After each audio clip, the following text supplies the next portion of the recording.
Olá, tudo bem? Sejam todos muito bem-vindos à nossa sexta e última aula deste curso de extensão, curso intitulado A Morte na Visão, no Olhar das Principais Tradições Cristãs.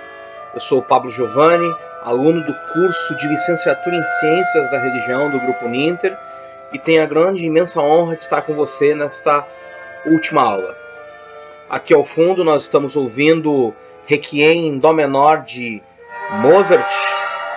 Eu te convidar a escutar comigo um pouco.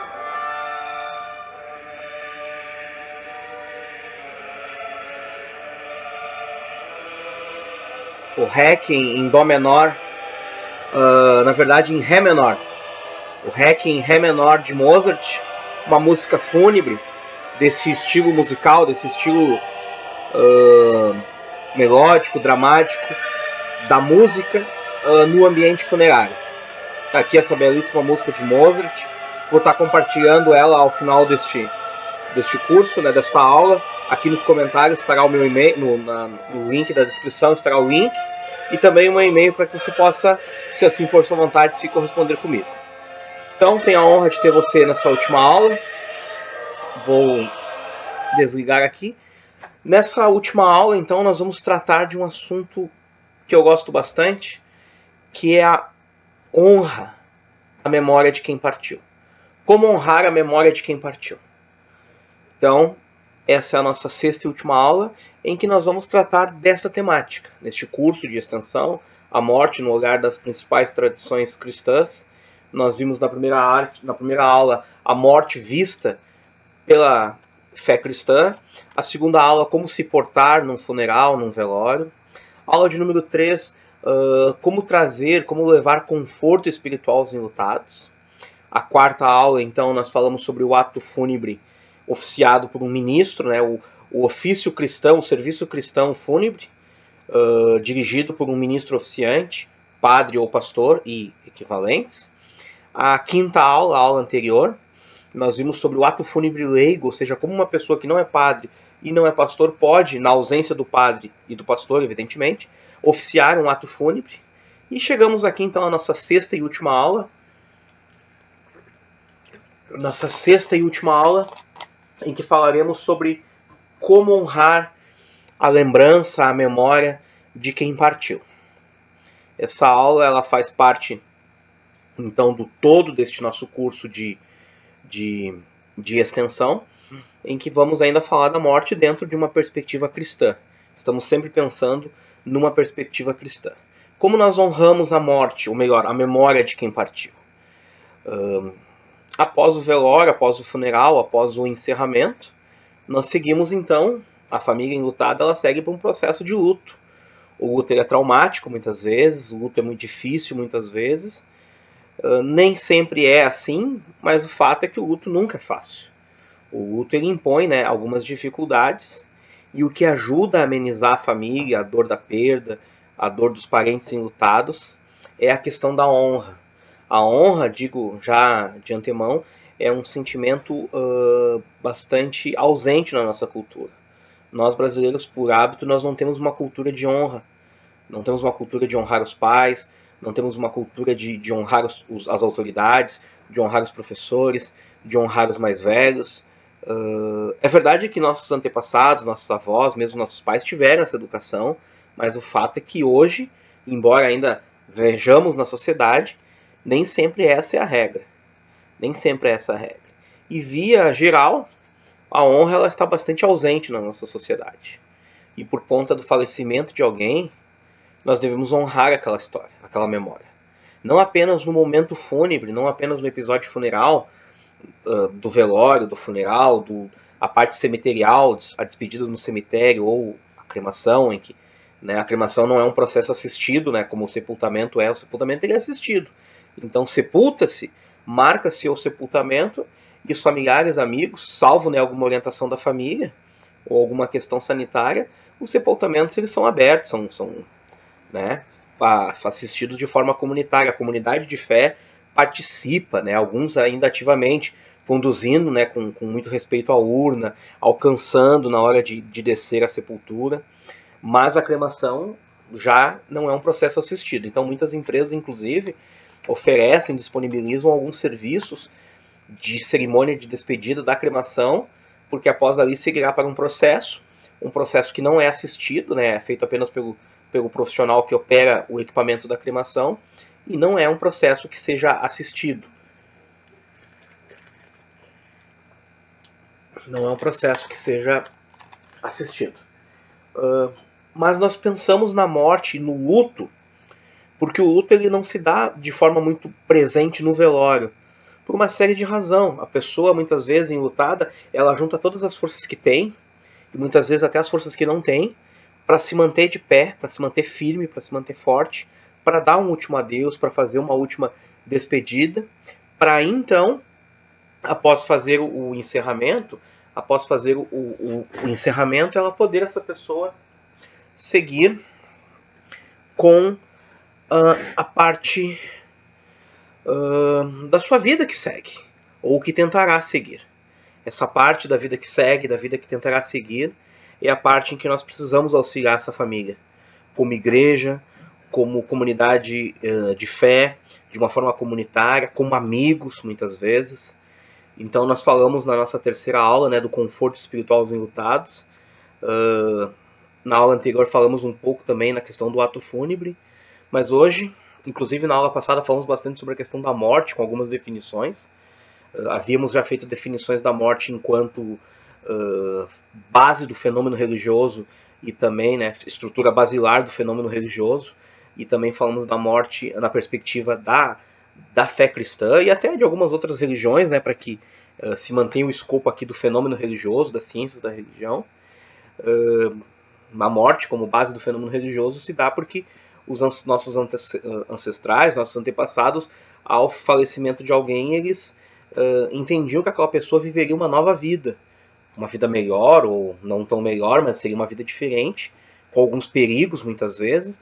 E então seus instrumentos de trabalho, seus equipamentos, suas roupas, até alimentos eram colocados junto na sepultura, no local de despedida e de sepultamento, porque se acreditava na vida após a morte. Essa crença na vida após a morte é a base da busca ao sagrado, é a base do fenômeno religioso. Então a gente está falando dos primórdios da raça humana, da época mais primeva, mais primitiva do ser humano, né? Não a condição primitiva, mas primitiva no sentido histórico, na chamada pré-história. Pensamos aí então muito tempo. E o cristianismo, nós falamos então de 2000 anos. Me permitam falar um pouco sobre o luto. Então, e aqui eu ofereço também um livro que consta na nossa bibliografia recomendada, né, nosso material de apoio e de referência, do psicanalista Rodrigo Luz. Eu até havia mencionado que é psicólogo, na verdade um psicanalista e especialista teórico na temática do luto.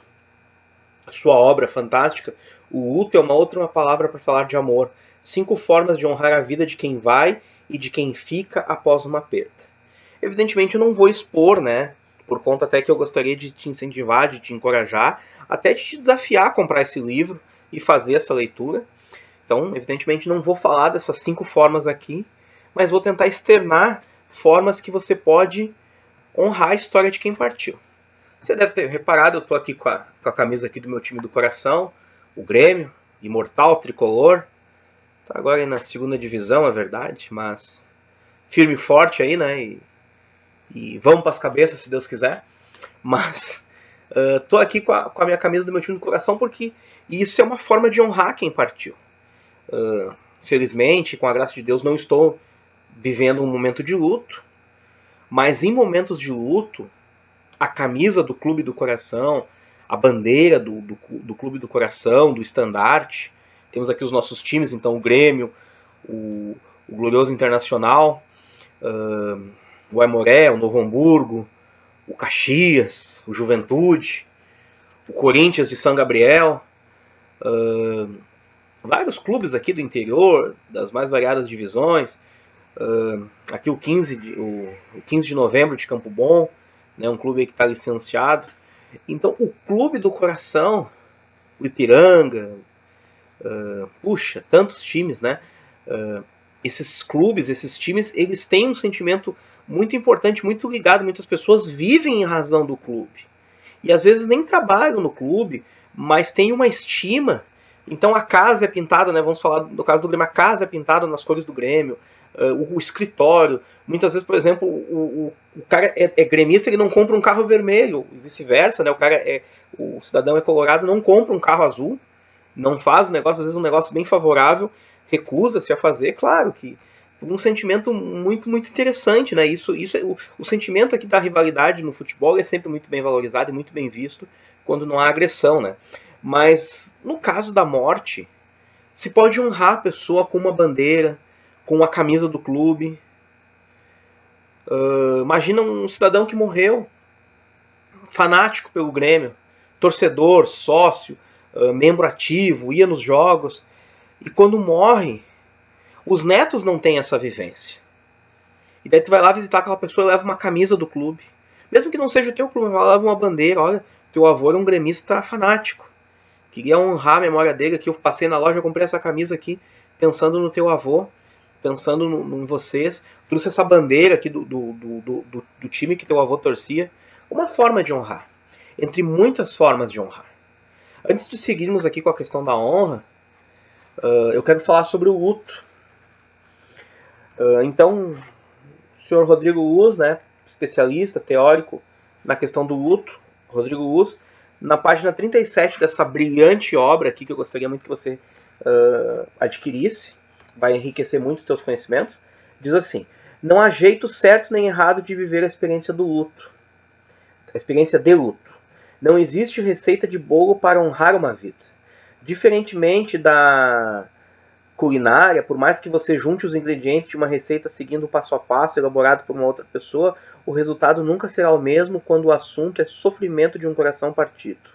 Assim, gostaria que você visse não como prescrição, mas como inspiração as 5 formas de honrar a vida que apresentarei neste livro. Então aqui ele descreve o luto como uma questão diferente para cada pessoa. Ao final do seu trabalho, aqui no pós-fácio, né? Ao final, no início do livro nós temos o prefácio, ao final nós temos o epílogo. Né? Quando o começo do livro começa com um prólogo, no final é o epílogo.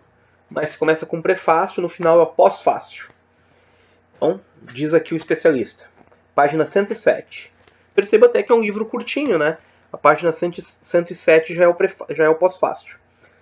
Diz o autor: luto é outra palavra para falar de amor, porque, embora não tenhamos fisicamente a pessoa conosco, também precisamos aprender a fazer este caminho dual, como o movimento de contração e expansão do útero de uma mulher, que, através da dor, se prepara para dar à luz. Tenho pensado muito em algumas histórias que acompanhei, várias delas descritas nesse livro. A mãe convocada pela família a seguir em frente após a morte de um único filho. A irmã advertida pelo professor por ter dito que ainda tem irmã quando esta morreu há 4 anos. O viúvo aconselhado a deixar a tristeza de lado porque, afinal, ficou casado há apenas 3 anos. O filho adulto, que é afetado profundamente pela morte do pai, tem dificuldade de se concentrar no trabalho e perde o emprego. O pai que perdeu a filha precisa corrigir os familiares quando dizem que ele não tem filhos. Apesar de às vezes serem bem intencionadas, atitudes desse tipo parecem muito uma forma de violência psicológica. Por ser este o trabalho de luto um terreno sagrado, ele merece nossa pausa, nosso reconhecimento, nossas mãos juntas, pressionadas contra o coração. Quem não sabe disso, quem se recusa a aprender, vai magoar os outros. Quem não sabe disso, quem se recusa a aprender, vai magoar os outros. Vai marginalizar os enlutados, evitá-los, afastar-se deles. Então nós precisamos conviver com os que choram, consolar os que choram, honrar a memória, a lembrança de quem partiu. Como eu posso honrar a memória de quem partiu? Como eu posso honrar a lembrança de quem já se foi? Então, eu separei aqui alguns itens. E eu acho que o fundamental para honrar a memória de quem já partiu é falando. Eu não posso honrar alguém sem falar da pessoa. Principalmente do que ela fez, do que ela representou, do seu legado, de sua vida, da sua obra. E quando eu falo em obra, eu não estou falando de grandes escritores, de grandes autores, grandes teóricos, grandes profissionais, um médico competente, um profissional, um engenheiro dedicado, alguém que passa assim, esse prédio aqui foi o meu avô que construiu. Grandes obras, um legado muitas vezes é a criação dos filhos. É chegar ao final de uma vida e falecer e não deixar dívida para os filhos, para os netos. Então, o grande legado de um homem é a família que ele deixa. São as lembranças que ele deixa. E tudo é importante, não há vida que não mereça ser lembrada. Não há história que não mereça ser contada. Então, eu preciso falar. E aqui nós erramos muito, porque quando a pessoa está de luto, eu não quero falar. O meu amigo perdeu o pai, eu não vou falar sobre o pai dele, porque vai chateá-lo, porque vai entristecê-lo. É até melhor que ele esqueça do pai dele. Ele não vai esquecer. É o pai dele, é quem educou, é quem ensinou, é quem cuidou, é quem encaminhou na vida e agora ele morreu.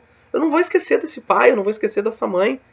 Então, não adianta eu me preocupar em não falar. Às vezes até, eu já presenciei, a pessoa enlutada, ela vai falar do pai. O meu pai, puxa, né, o meu pai morreu, mas ele se preparou, ele deixou a gente encaminhado. Não, nem fala do teu pai, tenta esquecer, vamos seguir a vida que segue. Deixa a pessoa falar. Vamos honrar essa história, tá certo? Então uma forma de honrar, verbalizando, é através da fala.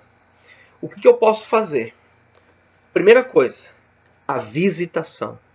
A visitação é muito importante. Eu quase ouso dizer, eu não vou chegar a esse ponto, mas eu quase ouso dizer que visitar uma pessoa enlutada é mais importante do que ir no velório.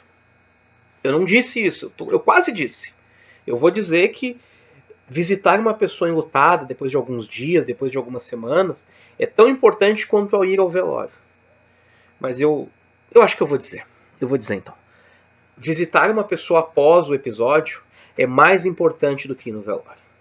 É mais importante porque no velório a pessoa enlutada tem os amigos que estão presentes, todos, ou a grande maioria. Tem os familiares que vão estar. Tem os familiares de longe que vêm por ocasião do velório. Ou situação adequada, né, fácil de reunir a família, é o velório.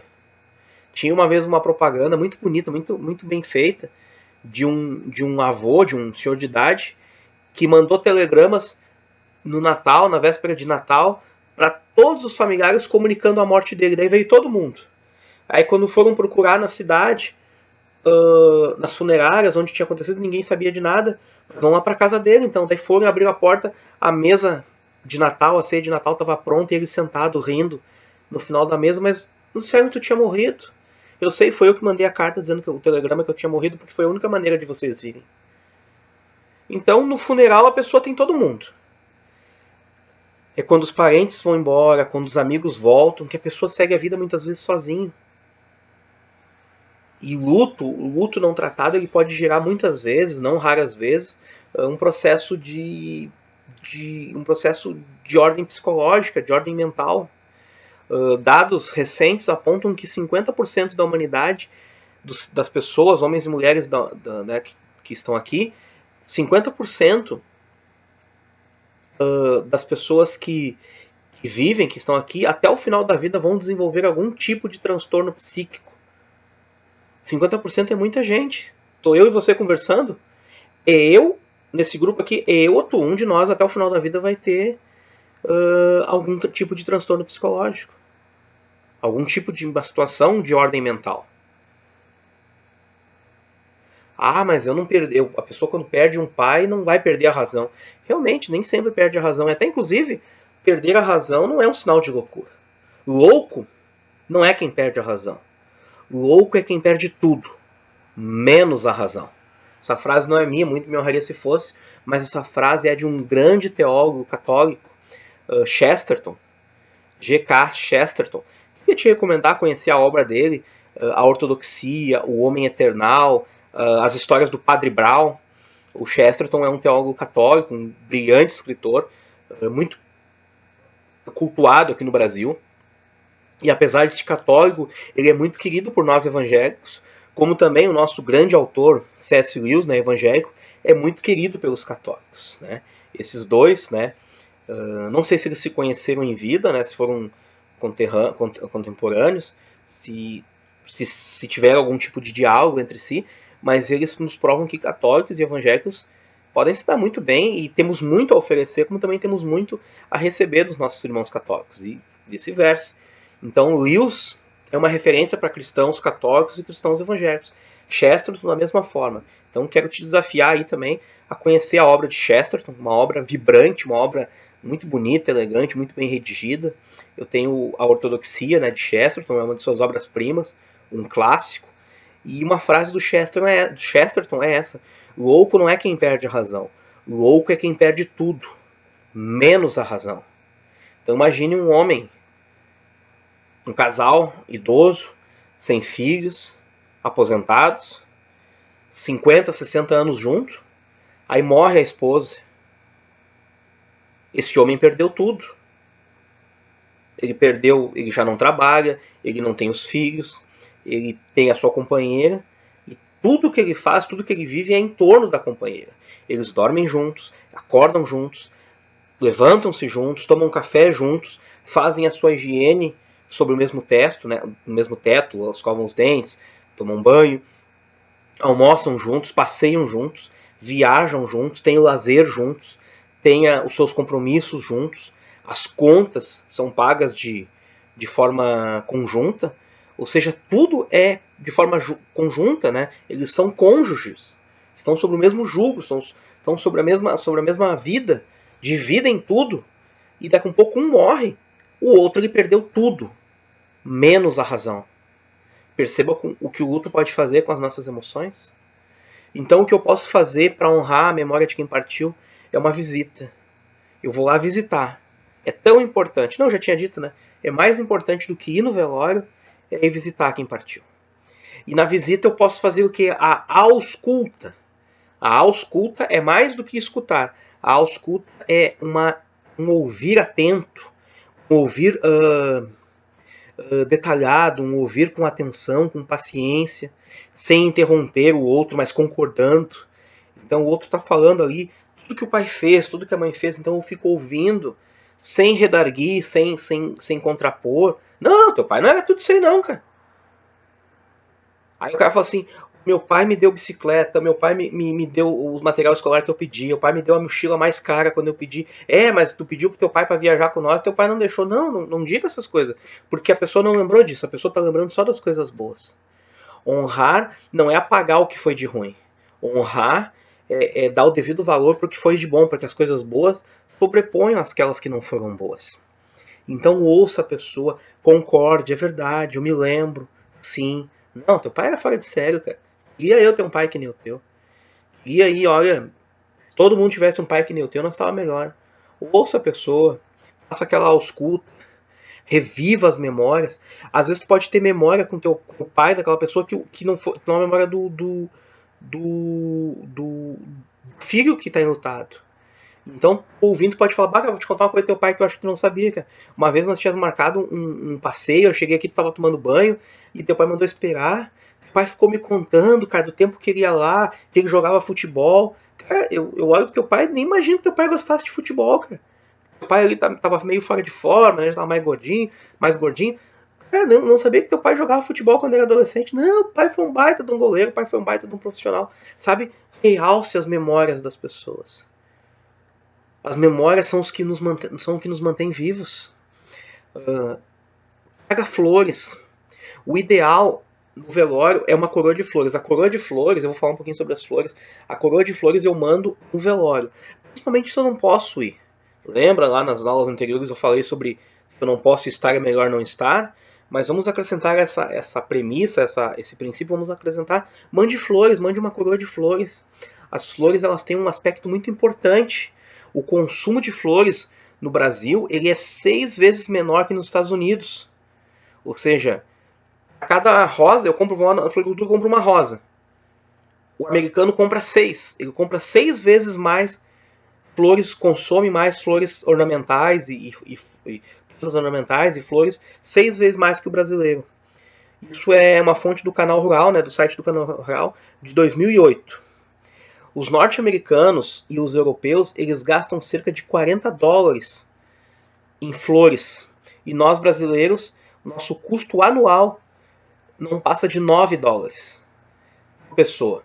Isso também fontes da mesma época, né? Ou seja, eu gasto $9, $9, perdão. Em média, o brasileiro em média, per capita por ano, ele gasta $9 em flores. O americano e o europeu, cerca de $40. Praticamente 4 vezes mais. De acordo com o IBGE, existem atualmente 8 mil produtores de flores e de plantas ornamentais no Brasil. Com isso a gente consegue ter uma dimensão do que tem de floricultura, porque se eu tenho 8 mil produtores, eu não devo ter 8 mil floriculturas, eu não devo ter para cada floricultura um produtor. Cada produtor ele deve oferecer, até para manter o negócio, ele deve ter ali 500, 600, talvez 1.000 clientes contumazes, clientes fixos, ou seja, então eu posso multiplicar aqui esses 8 mil por 500, por 600, talvez até por 1.000 vezes. Olha então a dimensão que tem de floricultura no Brasil. O que está faltando no Brasil não é flor. O Brasil está certo que não é um grande produtor de flor. Estamos muito longe da Holanda, por exemplo, que é a grande, né, a sagrada Holanda, Países Baixos, é o grande produtor mundial de flores, mas o Brasil tem 8 mil produtores, segundo o IBGE. Nós produzimos aqui essas propriedades, essas 8 mil propriedades, elas produzem e cultivam 2.500 espécies com valor comercial e 17.500 variedades, segundo dados do setor. Então, além de muita disponibilidade de flor, de variedade, nós temos muitos lugares que oferecem flores. Então, vai visitar um amigo enlutado, leve flores. Ah, mas eu sou um homem, tá andando... Não é feio um homem estar andando com flor. Nunca achei feio. Não é feio um homem andar com um buquê de flor, com um vaso de flor.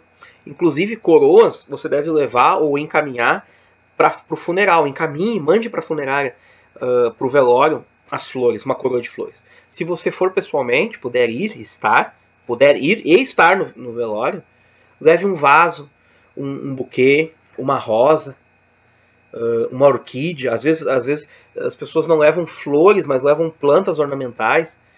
Não é muito comum, mas é muito bonito, muito elegante também. Mostra bom gosto, mostra empatia, mostra carinho e respeito por quem faleceu. Quero falar aqui rapidamente das 7 flores mais usadas, né, em episódios fúnebres, são as mais comuns. Então nós temos as mais comuns: a rosa branca, a margarida, o lírio, os cravos, né, o copo de leite, o crisântemo. O crisântemo é praticamente uma flor, pelo menos na região aqui onde resido, é muito comum o crisântemo como planta, né, como flor de ornamentação de urnas mortuárias, né? A gérbera. Então, flores é o que não falta no Brasil. E cada uma tem um significado, né? As rosas brancas, por exemplo, elas possuem diferentes significados. A rosa branca não fica para trás. Com uma coloração bem bonita, ela geralmente é relacionada com a calma, tranquilidade e paz, simbolizando o sagrado. Embora a gente tenha rosas vermelhas, rosas amarelas, rosas, desculpe a redundância, cor-de-rosa, né? As rosas vermelhas, tem rosas tingidas, né?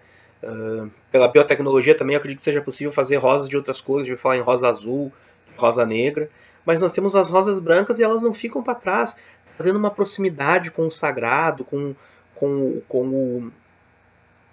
culto, né, ao sagrado, à esperança na vida eterna. O luteranismo, né, a tradição religiosa luterana, a teologia cristã tem como símbolo uma rosa, a rosa branca, a rosa de Lutero. A rosa branca é um símbolo da teologia luterana. Também sou um grande entusiasta, né, apesar de arminiano, sou um grande entusiasta da teologia luterana. As margaridas, né, são mais comuns e mais usadas nas cerimônias. Em sua essência, carrega pureza, inocência, bondade, sensibilidade e, o mais importante, transmite muita paz. O lírio transmite pureza, amor eterno, inocência e apreciação pela alma, né? Uma flor muito nobre, muito bonita. Os cravos, né? A história da antiguidade costumava relacionar o cravo à saudade, ao amor puro, ao talento e à boa sorte. O copo de leite. O copo de leite é uma planta muito bonita. Eu me criei numa rua que ao lado de casa tinha um córrego, um pequeno córrego. E ali nós brincávamos, porque era seco, era praticamente seco. e nós brincávamos ali, e ali tinha um pouco de umidade, porque eventualmente com as chuvas corria um pouco de água, então os vizinhos plantavam copos de leite ali.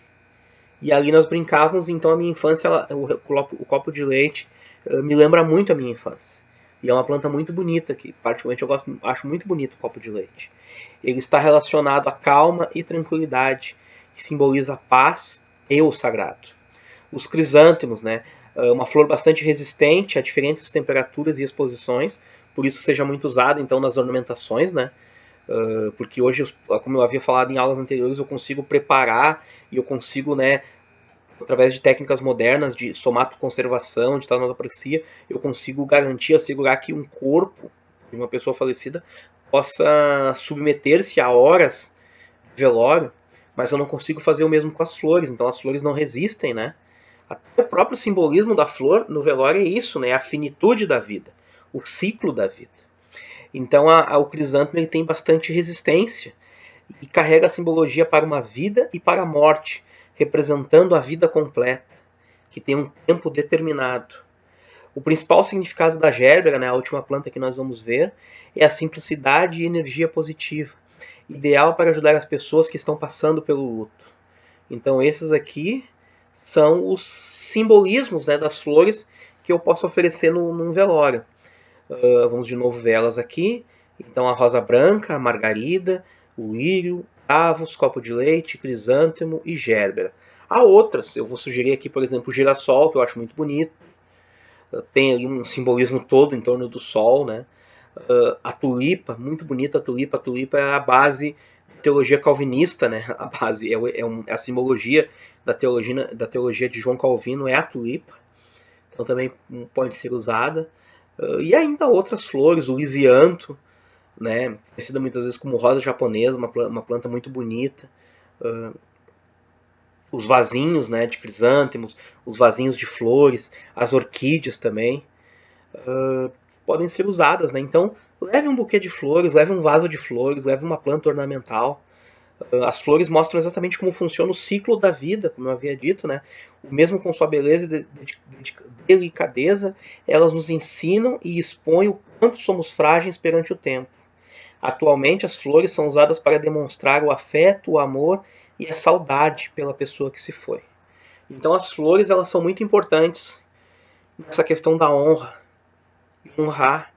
Quem traz flores está trazendo uma mensagem junto. Até muitas vezes, quando tu compra flores numa floricultura e envia, eles te oferecem um cartão, mas eu acho que o cartão ele é tão desnecessário porque a flor, entregar uma flor ou fazer com que chegue flores até a pessoa que enlutada em teu nome, só isso, ou só tu chegar na casa de alguém, eu trouxe flores, isso já traz uma mensagem de ânimo, de confiança, de esperança, de certeza que a nossa vida aqui é finita, mas no outro lado, no paraíso, a vida é eterna. Então quem leva flores leva uma mensagem junto, uma mensagem que honra a história de quem partiu. A música também nos ajuda a passar por esse momento com suavidade, com leveza.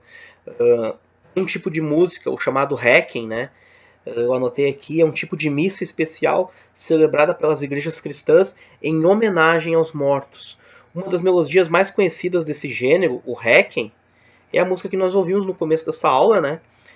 Que é o Requiem em Ré menor de Mozart. Então foi gravado não, as gravações são modernas, foi composta em 1791 e ficou conhecida como Requiem em Ré menor, essa música, né, de Mozart em homenagem aos mortos. Tem também o Requiem de cordas, tem uma outra obra do Mozart, é o Lacrimosa. Há vários tipos de músicas. Tem a Marcha Fúnebre, que eu acho que todo mundo conhece, né? A Marcha Fúnebre, tocada em ocasiões muito solenes pela morte de alguém. A marcha Fúnebre ela é carregada de uma emoção, de um simbolismo, de um sentimento afetivo, suave, delicado, elegante e respeitoso à memória de quem partiu. Ainda dentro da música, então, nós podemos oferecer, né, uma música à pessoa, se discutia bastante anteriormente a questão da música no ato fúnebre. Hoje já não se discute mais, porque a maioria das igrejas que eu acompanho, igreja católica, igreja evangélica, luteranos, presbiterianos, metodistas, pentecostais, todos acionam hinos de louvor a Deus por ocasião do episódio fúnebre. Esses hinos são cantados tão logo seja então adentrado o corpo à sala de velório, e ali já tem familiares esperando. São cantados durante a cerimônia, são cantados durante o velório, são cantados durante o sepultamento. Então, o acionamento de hinos, né, por meio da comunidade, por meio do ministro oficiante, por meio do ministro leigo, ele é muito importante. O critério aqui, o manual de Martins, né, Jaziel Martins, o manual de celebrações do ministro, né, para eventos e cerimônias religiosas, estabelece ali alguns critérios para a escolha da música, seja música suave, adequada, pertinente ao momento, que traga esperança, que traga conforto. O Requiem é um estilo muito adequado. Tem também o Requiem de cordas, né, tocado com harpas, tocado com violinos muitas vezes. O Requiem é a música adequada. Também há na tradição cristã, notadamente na tradição hebraica, na poesia hebraica. A poesia hebraica é muito rica.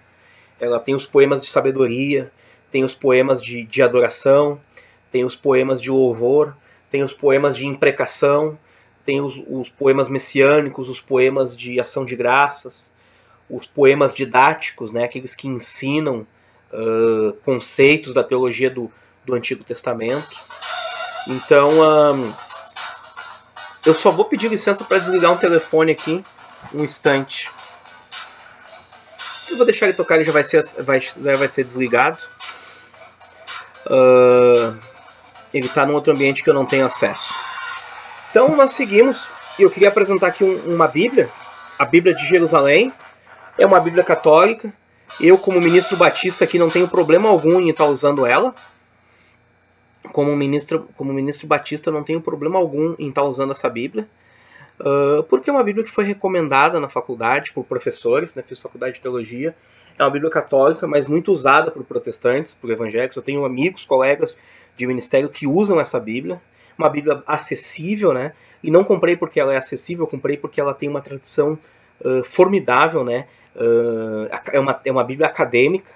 Eu tenho 2 ou 3 Bíblias acadêmicas, acho que tenho 3. Essa aqui é uma das melhores. Ela é muito, muito boa mesmo na sua tradução.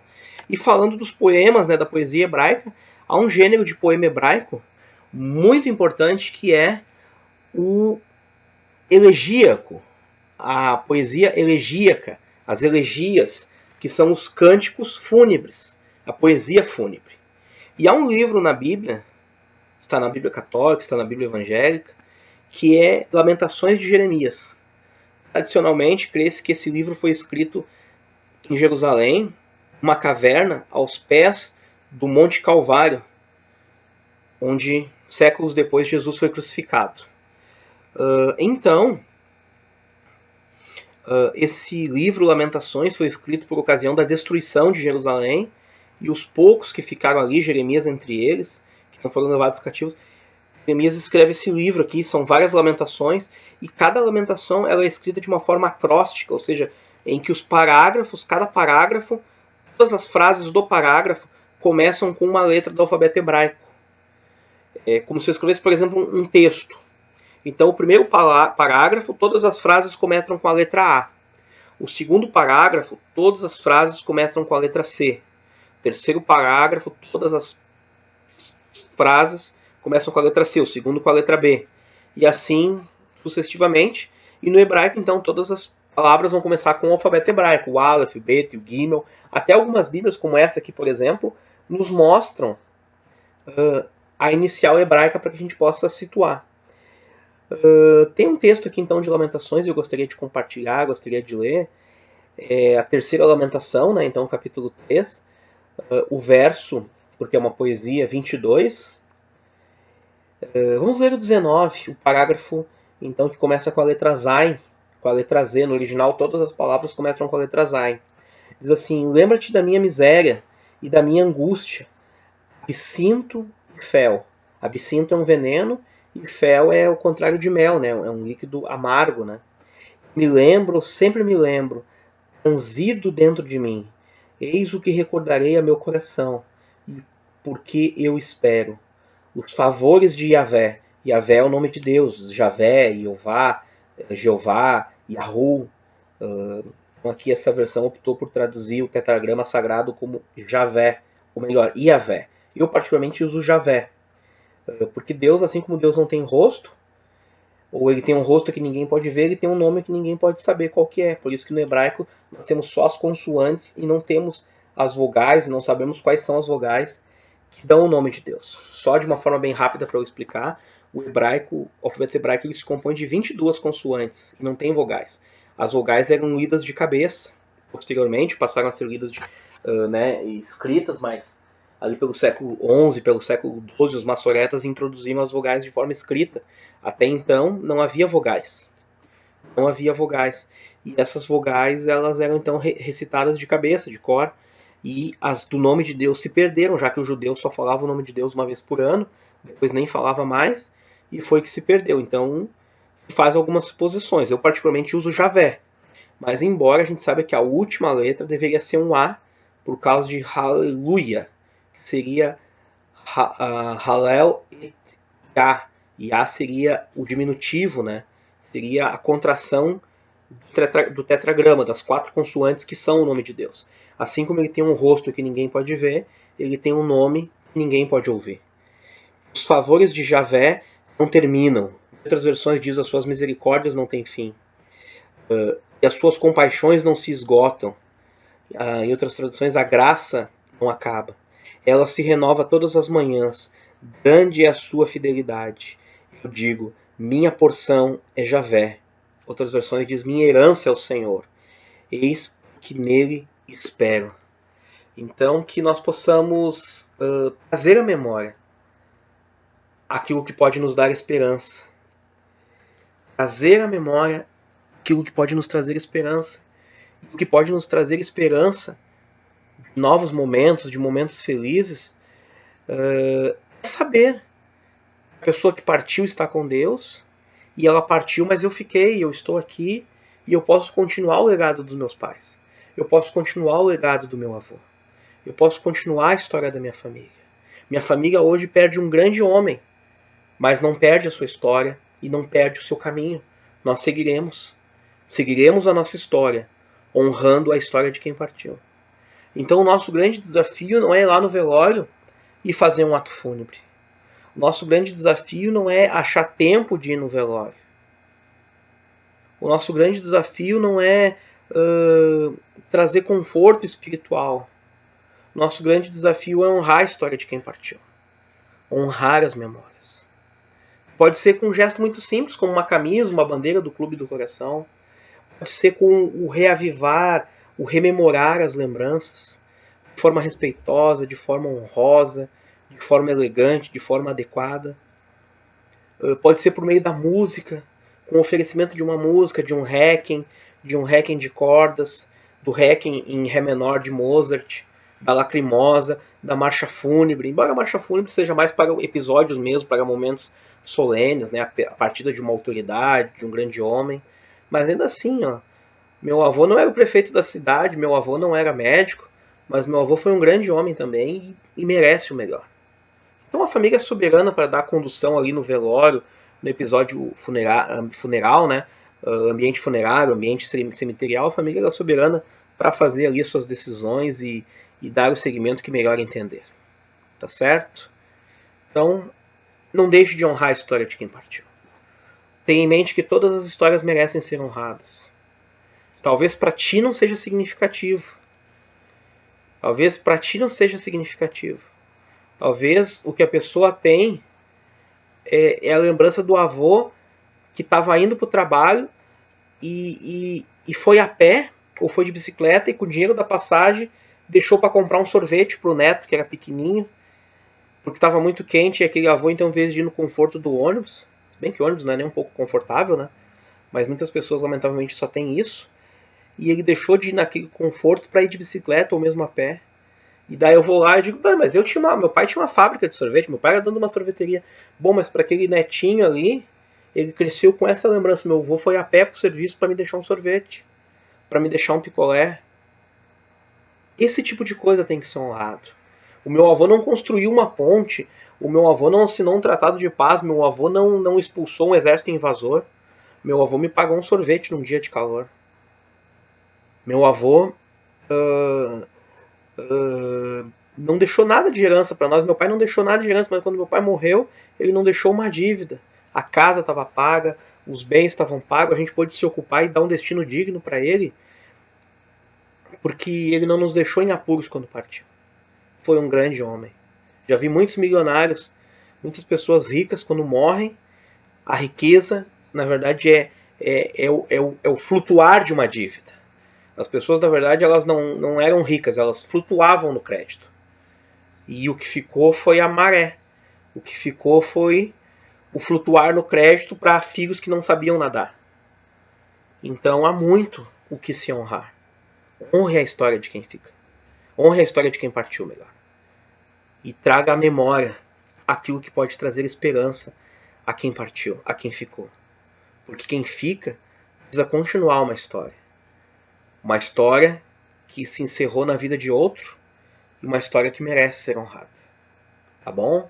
Nós ficamos por aqui então. Com muito carinho, quero te agradecer, você que me acompanhou essas 6 aulas. Quero dizer o quanto foi importante para mim participar desse curso como professor desse curso, dessas 6 aulas do curso de extensão A Morte no Olhar das principais tradições religiosas. Fica aqui o meu carinho, a minha consideração, a minha grande estima por você que me acompanhou nessas 6 aulas. Que nós possamos sair daqui e seguir as nossas vidas honrando as memórias de quem partiu, honrando a história de quem nos deixou, lembrando, memorando lembranças e fazendo que as pessoas possam seguir a sua jornada, não sem dor, mas com um pouco menos de dor, ou com uma dor que elas possam simular. Então vamos caminhar juntos, vamos enxugar as lágrimas, não vamos impedir elas de secar, de cair, mas vamos enxugar essas lágrimas, para que um dia Deus seque essas lágrimas, para que um dia não sejam lágrimas, mas sejam sorrisos de uma vida que valeu a pena ter vivido, de uma história que valeu a pena ter feito parte.